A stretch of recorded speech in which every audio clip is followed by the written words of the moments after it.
ফিলিস্তিনের স্বাধীনতাকামী গোষ্ঠী হামাসের হাতে থাকা ৬ জিম্মিকে ফেরত দিলেও ইসরায়েল কোনো বন্দী ফিলিস্তিনিকে মুক্তি দেয়নি। অথচ কথা ছিল ৬ জিম্মির বিনিময়ে ৬ শতাধিক ফিলিস্তিনিকে মুক্তি দেবেন ইসরায়েলি প্রধানমন্ত্রী বেনিয়ামিন নেতানিয়াহু। বার্তা সংস্থা এএফপির তথ্যমতে যুদ্ধবিরতি চুক্তি অনুযায়ী গতকাল শনিবার ৬ জন জিম্মিকে ইসরায়েলের হাতে তুলে দিয়েছে হামাস। এর বিনিময়ে একই দিনে ৬ শতাধিক ফিলিস্তিনিকে মুক্তি দেওয়ার কথা ছিল ইসরায়েলের। তবে ইসরায়েলি প্রধানমন্ত্রী নেতানিয়াহু বলেছেন, সর্বশেষ মুক্তি পাওয়া জিম্মিদের অপমানজনক অনুষ্ঠানের মাধ্যমে ইসরায়েলের হাতে তুলে দেওয়া হয়েছে, তাই আপাতত ফিলিস্তিনি বন্দীদের মুক্তি দেওয়া হবে না। গতকাল শনিবার রাতে দেওয়া এক বিবৃতিতে নেতানিয়াহু আরো বলেন, অপমানজনক অনুষ্ঠানের মাধ্যমে আমাদের জিম্মিদের ফেরত দেওয়া হয়েছে, তাদেরকে অসম্মান করা হয়েছে এবং অপপ্রচারের জন্য তাদেরকে অত্যন্ত নিন্দনীয়ভাবে বারবার ব্যবহার করেছে হামাস। এসব স্পষ্টতই যুদ্ধবিরতি চুক্তির লঙ্ঘন।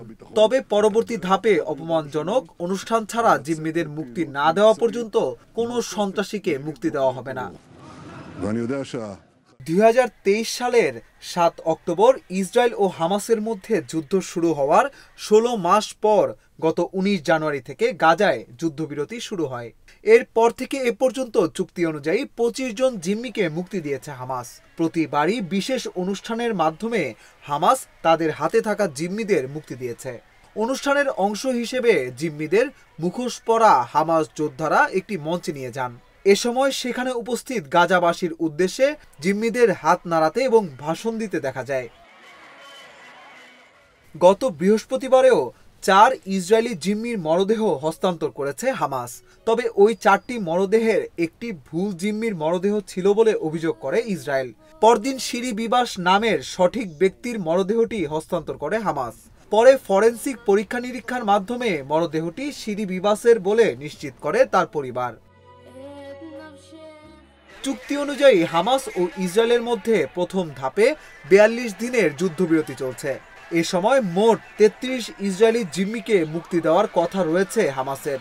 বিপরীতে ইসরায়েলি কারাগারে থাকা ১৯০০ ফিলিস্তিনিকে মুক্তি দেবে ইসরায়েল। এরপর যুদ্ধবিরতির দ্বিতীয় ও তৃতীয় ধাপ শুরু হওয়ার কথা রয়েছে। তবে বিশ্লেষকদের আশঙ্কা, দ্বিতীয় ধাপের যুদ্ধবিরতিতে যাওয়ার কোনো আগ্রহ নেই নেতানিয়াহুর। বেশিরভাগ জীবিত জিম্মি মুক্তি পাওয়ায় গাজায় আবারও যুদ্ধ শুরু করতে সরকারের উগ্রপন্থী শরিকেরা তার উপর চাপ দিচ্ছে। এরই মধ্যে পশ্চিম তীরে আটক অভিযান চালাচ্ছে ইসরায়েল। কাতার ভিত্তিক সংবাদ মাধ্যম আল জাজিরা জানিয়েছে, গত সপ্তাহে ৯০ জনের মতো ফিলিস্তিনিকে পশ্চিম তীর থেকে আটক করা হয়েছে।